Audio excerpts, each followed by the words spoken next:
오늘 말씀을 통하여서 예수가 하나님의 아들이심을 증거할 수 있는 우리 모두 되어질 수 있도록 인도하여 주옵소서. 아멘. 예수 그리스도의 이름으로 기도합니다. 아멘. 아멘. 오늘은 그리스도의 생애에 대한 증거라는 제목을 가지고서 말씀을 증거하려고 합니다. 사람들은 이 생애라고 하니까 태어나서부터 어린 시절 거쳐서 노년기에 이르는 그 모든 과정을 얘기한다라고 볼 수 있겠지만, 지금 여기서 예수 그리스도의 생애에 대한 이 이야기는 다른 것이 아니라 하나님께서 볼 때에 그 예수님의 생애는 무엇인가 단적으로 말씀하는 그 부분에 대해서 지금 설명을 하려고 합니다. 그래서 오늘 주제는 예수 그리스도는 하나님의 아들이다 라고 정했습니다. 간단히 말하면 예수가 하나님의 아들이시다, 이렇게 주제를 정하고서 시작을 하려고 합니다. 예수가 하나님의 아들임을 모르는 자들이 많이 있었습니다. 예전에 예수님 시대에도 그러했고 오늘날에도 우리가 예수 복음을 전하지만 많은 사람들은 예수님을 그저 착한 사람, 선한 사람, 못 박혀서 그냥 죄 없는데 죽었다, 그 정도로 알고 있지 그분이 누구신지 잘 모르는 사람들이 너무 많이 있다 하겠습니다. 그리고 오늘 본문 같은 경우에는 베드로가 성령 강림 이후에 첫 번째로 한 설교의 내용, 그 시작이 오늘 22절의 내용이 되는 것입니다. 우리가 지난번에 보았듯이 약속하신 성령님께서 오시게 되었습니다. 그리고 이 성령님의 사역은 예수 그리스도를 증거하는 것이 성령님의 사역입니다. 다른 사역이 아니라 성령님께서 이곳 그리고 이 120문도 가운데 임재한 그 이유는 예수 그리스도를 증거하기 위해서 성령님이 오셨다는 것입니다. 성령님께서는 자신을 증거하러 오신 것이 아니라 누굴 증거하러 오셨다? 예수 그리스도를 증거하러 오셨다는 것입니다. 그래서 이제 이 베드로가 성령 충만하여져서 이 첫 번째 설교를 하게 됩니다.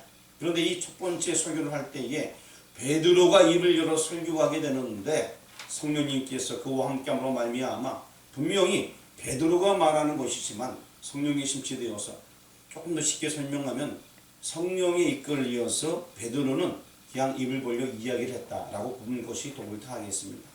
성령님께서 베드로를 통해 말씀하셨다는 것입니다.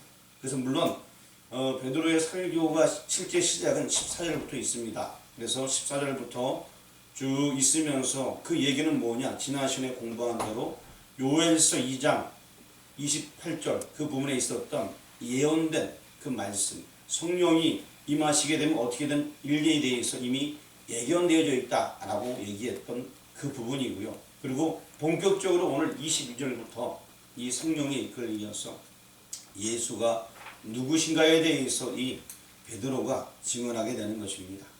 베드로가 입을 벌어서 이야기하지만 성령님께서 그를 통하여서 말씀하신다는 것을 기억하시길 바랍니다. 그리고 이제 오늘 본문에서는 하나님께서 그를 증언하셨다라고 22절에서 말씀해 주고 있습니다. 성경 본문에 보니까 하나님께서 바로 그리스도에 대해서 증거하였다라고 명확하게 기록하고 있습니다.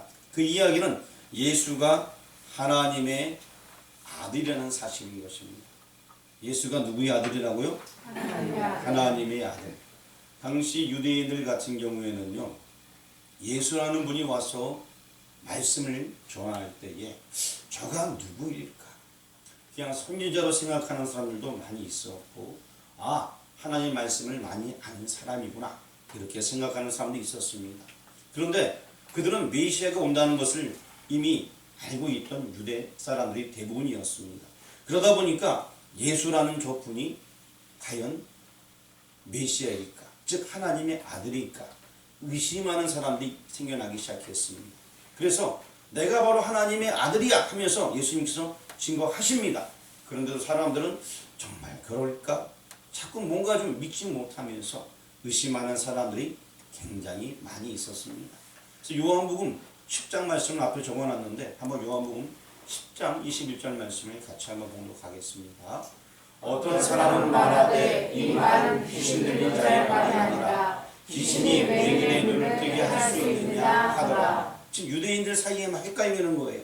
어떤 일이 있었냐면 어떤 사람이 날 때부터 소개된 사람이 있었습니다. 예수님께서 그래서 그 사람을 만나게 해서 신물 이겨갖고 눈을 발라주면서 야, 저 실로암에 가서 씻으라 라고 하는 장면이 나오게 됩니다. 그래서 이 소경이 가서 씻었더니만 눈이 떠지게 되었습니다. 하나님의 초자연적인 역사, 이것이 나타나게 된 것입니다. 그런데 이렇게 맹인이 눈을 뜨게 하였는데 어떤 사람을 예수님께서 말씀을 너무나 잘 전하시고 이러다 보니까 저 사람이 귀신 들려서 그런가? 그분이 하나님 아들인지 모르니까 그러는 거예요. 그러니까 다른 사람 얘기하기, 야, 맹인이 눈을 떴대. 너 그런 거 본 적 있냐? 태어날 때부터 눈을 못 뜨는 그 양반 있잖아. 저기 어디 살던 그 사람. 그 사람 알지? 알아. 그 사람이 눈을 떴다는 거 아니야. 근데 어떻게 귀신이 눈을 뜨게 할 수 있느냐? 예수라는 사람은 좀 특별한 사람 같아. 아마 메시아가 아닐까? 이렇게 하면서 사람들은 생각을 하게 되는 거예요. 예수님께서 하는 일을 바라보면서 생각을 하게 되는 것입니다. 일반 유대인들이 그랬을 뿐만 아니라 이제 지도자들도 그렇게 생각하게 됩니다. 요한복음 11장 말씀을 한번 같이 읽어보도록 하겠습니다. 시작. 이에 제사장들과 바리새인들이 공회를 모으고 이르되 이 사람이 많은 표적을 하니 우리가 어떻게 하겠느냐. 사실 이 대제사장들과 바리새인들은 예수를 죽이고자 했던 사람들이에요. 그래서 그것 때문에 모였어요. 야, 어떻게 하면 예수를 죽일까? 왜냐하면 모든 세력이 원래 자신들에게 있었거든요. 대제사장은 모든 자기가 권력을 가지고서 명령하는 그 사람이 다 따랐습니다. 그리고 대제사장은 당시에 엄청난 불을 추적하게 되었어요. 불법적인 어떤 방법을 사용해서 하나님께 예배드린다는 이유로, 그래서 그 예배드릴 때마다 엄청난 폭리를 취했던 사람이 대제사장이고 그 옆에서 많은 사람이 동조해서 그 예배를 통하여서 많은 부를 차지하게 되었습니다. 그러한 사람들이 이제 예수라는 또 다른 사람이 나와서 말씀을 증거하고, 그리고 또 바리새인들 이런 사람들을 막 지적하니까 방해되는 사례가 아닙니까? 사람들의 민심을 흔들고 다니니까 어떻게 하면 예수를 죽일까? 라고 이 사람들이 모였어요. 모여갖고 예수를 죽이고자 운동하는데 한 부류 쪽에서는 얘기하기를 뭐라 얘기하면 저 사람이 이렇게 표적을 행하는데 그래도 메시아가 아니냐? 그래서 좀 애매하게 지금 말하는 사람이 생겨나게 되는 거예요. 왜냐하면은 얼마 전에 예수님께서 죽은 나사로를 살리셨어요. 그리고 나서 지금 이 바리새인들이 모여가지고 대제사장과 같이 모여가지고 예수를 죽이고자 의논하는 거예요. 사람들이 많은 민족들이 그를 막 몰려버리니까 어떻게 하면 죽일까라고 했는데 죽은 사람도 살았대. 그러니까 야, 이거 참 애매한 거예요. 죽은 사람도 살았다니까. 분명히 메시아인지 아니, 예수님께서 메시아라고 얘기했거든요. 자기가 하나님의 아들이라고 얘기했는데 도대체 이 인생들은 그것을 잘 깨우치지 못하는 거예요. 그럴까? 그런데 우리를 대적하는 거 보니까 메시아는 아닌 것 같은데 죽은 사람도 살리는 거 보니까 메시아 같기도 하고 죽이고 싶은데 죽이지 못하고 막 이러는 그런 심정 가운데 놓여있는 표현인 것입니다. 여러 가지 그 행하는 이적들을 통하여서, 기적을 통하여서 하나님의 아들이심이 나타나고 있기 때문에 이러지도 못하고 저러지도 못하는 그런 모습이 성경에 나타나 있는 것입니다. 한국교회도요 마찬가지로 제가 어렸을 때 교회 다닐 때에 어떤 사람들은 예수가 하나님의 아들이다 이거보다는요 병 낫기 위해서 교회에 오는 분들이 꽤 많았어요. 당시에 교회가 막 부흥되는 그런 시기였거든요. 그래서 교회마다 여러 가지 막 전도운동도 하고, 저도 교회에서 전도운동 한다고 해서 성경을 읽고 막 나가서 저 복음전도 뭐 그런 것들을 했던 기억이 나고요. 그리고 뭐 여러 가지 전도 방법으로 교회에서 막 할 때 따라다니면서 했던 기억이 있습니다. 그런데 그때에 많은 사람들이 특히 부흥 집회 때 잘 교회에 원래 교회를 싫어하던 분들도 그날만은 막 나와요. 뭐 어떻게 나오냐면 뭐 한 자를 막 믿고 막 나오는 거예요. 부흥성이 할 때 누가 어떻게 됐다 소문 나기만 하면, 첫날 소문 나면 그 다음부터 그냥 막 끌고 막 나오는 거예요. 뭐 누워 있는 사람부터 시작해 막 끌고 막 나오는 거예요. 예전에 안 그랬나요? 뭐 우리 동네는 그랬던 것 같아요. 여러분 동네는 모르겠는데 저희 동네는 그랬어요. 그래갖고 막 사람들이 모여드는 거예요. 그리고 그 집회 밖에서 얘기하는 모여드는 사람들도 하는 얘기가 저분이 집회할 때 이런 일이 있었대. 저런 일이 있었대. 그리고 첫날에 그 사람 알지? 이렇게 고침받았대. 예수가 그리스도시고 하나님의 아들이고 그를 믿어 구원 얻는다는 얘기는 안 합니다. 그냥 고침받았대. 그냥 낫게 해줬다. 이 얘기밖에 안 해요. 교회 주변에. 무슨 얘기인지 아시겠어요? 한국 교회에서도 맨 처음에 막 부흥이 일어났을 때 사람들은 고침받기 위해서 그냥 왔지 그가 누군지 관심이 별로 없었어요. 단지 고침받고 어떤 사람들은 또 부흥 집회 때 예수 믿으면 천국 갑니다. 예수 믿으면 부자 됩니다. 이렇게 써갖고 해요. 그래서 부자 되는 비결을 한다고 막 가르쳐 준다고 막 사람들 데리고 오라고. 부자 되고 싶어서 막 모여드는 거예요. 예수 믿고 구원 얻을 생각은 안 하고 부자 되고 싶어서 모여드는 거예요. 물론 부흥사가 구원의 복음을 전하면서 부자는 덤으로 얘기했을 텐데 사람들은 그걸 거꾸로 생각해서 부자만 되기 원하는 것입니다. 여러분들도 마찬가지 아닙니까? 제가 이렇게 매주마다 설교하는데 물론 설교를 잘 못합니다만 혹여나 제가 예화를 들면은 예화만 기억하는 거예요. 그 목사님 설교할 때 그 예화가 어찌나 은혜되는지 내가 그때 막 눈물 흘리고 난리 났었어. 예수님에 대해서는 몰라요. 그 예화가 막 마음과 움직인 거예요. 감동이네. 얼마나 감동이 났는지. 나랑 똑같은 상황이었어. 그때 말에 그냥 너무 많이 받았어. 예수님은 모르고 그냥 은혜만 받은 거예요. 예수님으로도 은혜가 되었다. 참 신기하지 않아요? 예화가 너무 감동적이라 갖고 예수의 예자도 모르는데 은혜를 그냥 충분히 받았다. 이러고 돌아가는 분들이 많이 있을 수 있다는 것입니다.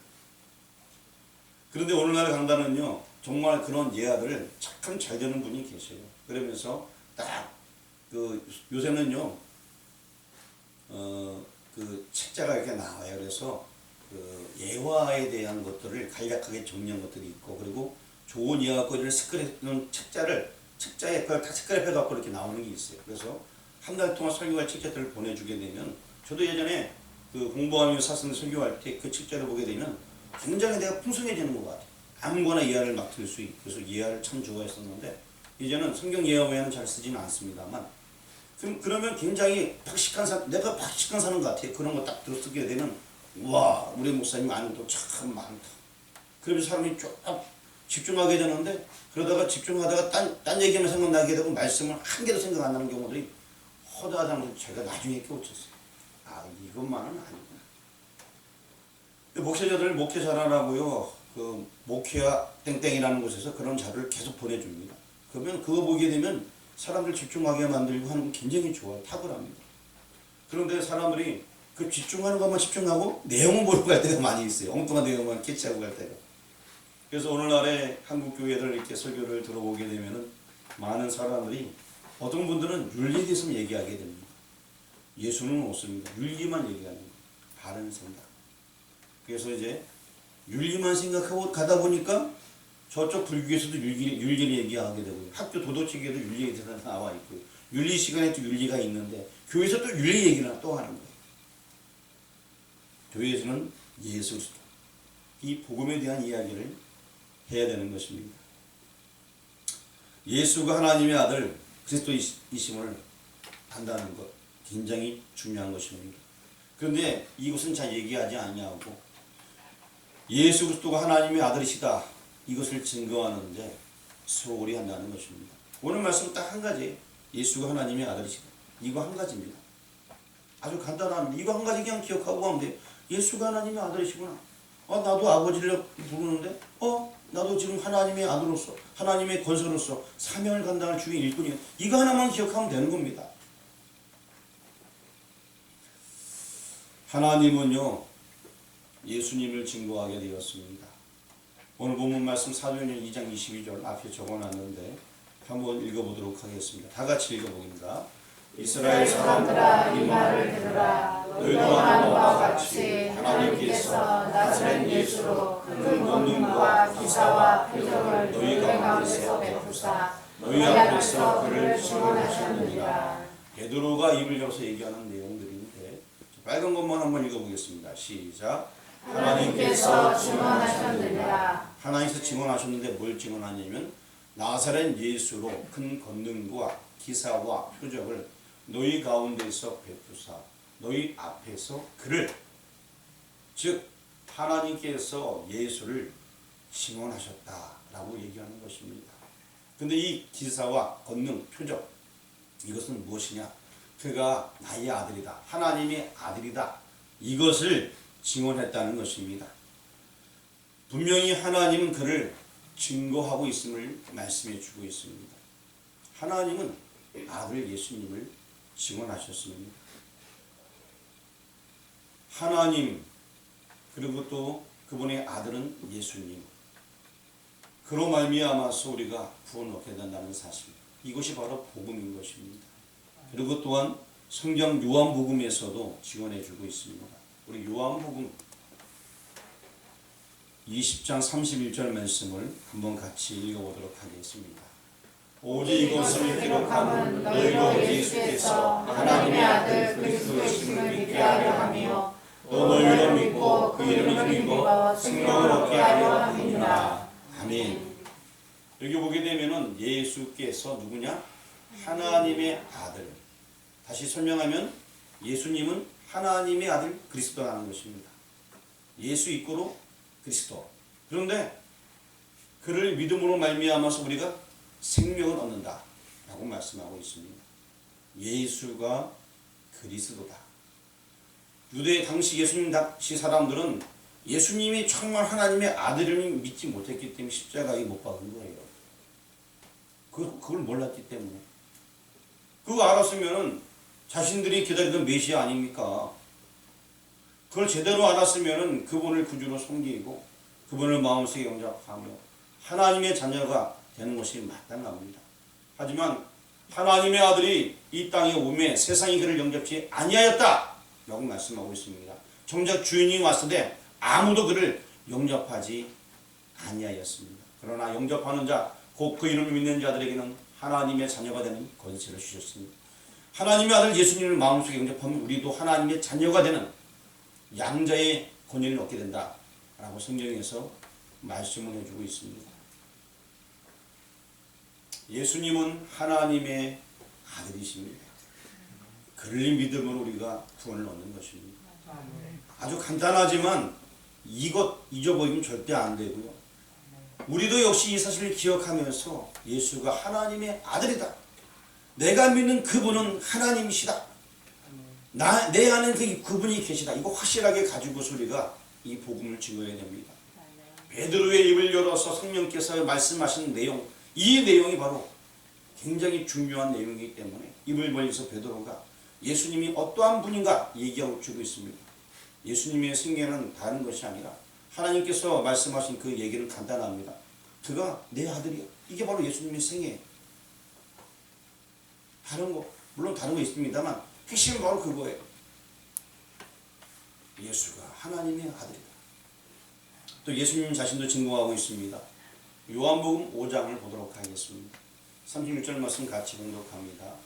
내게는 요한의 증거보다 더 큰 증거가 있으니 아버지께서 내게 주사 이루게 하시는 역사, 곧 내가 하는 그 역사가 아버지께서 나를 보내신 것을 나를 위하여 증언하는 것이요. 예수님께서 많은 역사를 행하셨습니다. 기적과 이적 여러 가지를 다 행하셨습니다. 그런데 그 모든 것을 행하는 것은 다른 것이 아니라 아버지께서 나를 보냈다, 내가 메시아다, 내가 그의 아들이다, 그걸 증언하기 위해서 많은 이적과 역사를 보여줬다는 것입니다. 다른 이유에서가 아닙니다. 오직 아버지 하나님의 아들이라는 것을 증언하기 위해서 그 역사를 보여줬다는 것입니다. 예수님께서 한 일들은 사실 그 시대에 엄청난 일이었습니다. 그런 것들을 바라보면서 예수가 하나님의 아들이심을 알았어야 된다는 것입니다. 복음서에 기록된 기사와 이적들은 이를 들어서 예수가 하나님의 아들 그리스도이심을 증거하기 위하여서 주신 것임을 명심해야 될 것입니다. 아까도 말씀드렸듯이 성령께서는 베드로를 통하여 이 말을 하고 있습니다. 하나님께서 나사렛 예수로 큰 권능과 기사와 표적을 너희 가운데 베푸사 너희 앞에서 그를 증언하셨느니라. 즉 하나님께서 증언하셨다는 것입니다. 그래도 그분이 하나님의 아들 그리스도이심을 믿지 못하겠느냐? 이렇게 묻고 있는 것입니다. 이것이 예수 그리스도의 생애에 대한 증거인 것입니다.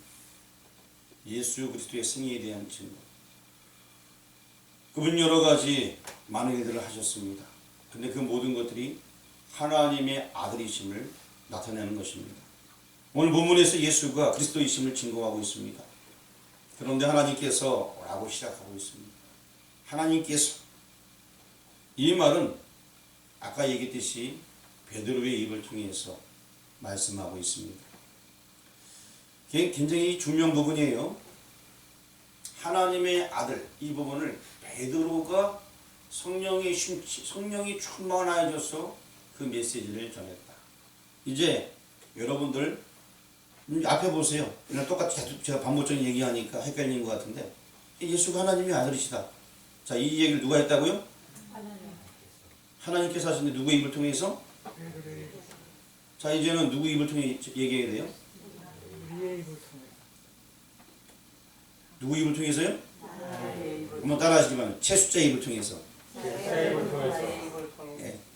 자, 다시 한번 따라. 문용수의 입을 통해서. 누구의 입을 통해서요?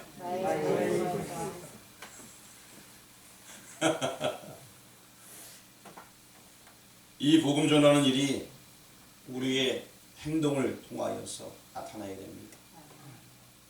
이 일이 우리의 습관을 통하여서 나타나야 됩니다. 우리의 삶 전체를 통하여서 이 일이 나타나야 되는 것입니다. 하나님께서 증언하셨는데 무슨 말을 하겠습니까? 이제는 우리의 모든 생활 속에서 그를 증거해야 될 것입니다. 누구의 입을 통해서요? 김영자의 입을 통해서. 시작. 자, 누구의 입을 통해서요? 김영자의 입을 통해서. 그렇죠? 자, 누구의 입을 통해서? 자, 김철기의 입을 통해서. 시작. 이제 누구의 입을 통해서 이 복음을 증거해야 된다고요? 자, 김철기. 시작.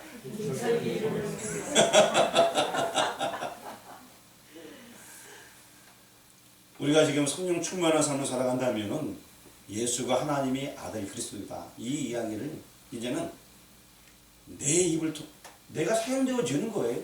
하나님의 뜻 가운데 내가 사용되어지는 거예요. 내 아버지가 누구다? 여러분의 성이 뭐다고? 하시라고 배웠잖아요. 그러니까 우리 아버지가 하나님이셔요. 근데 예수님의 아버지가 누구시다? 이건 뭐 엄청난 축복 아니에요.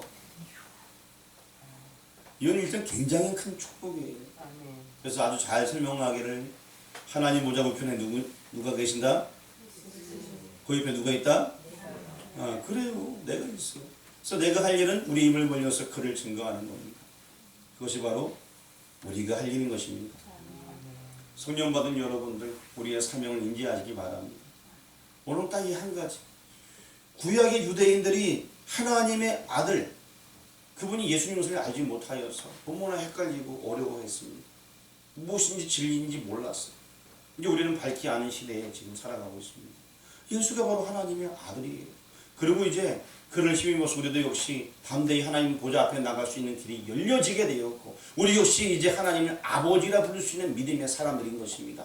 내가 구원받았으니 이 구원의 복음을 이제 우리 입술을 통하여 전하는 것이 마땅하다 하겠습니다.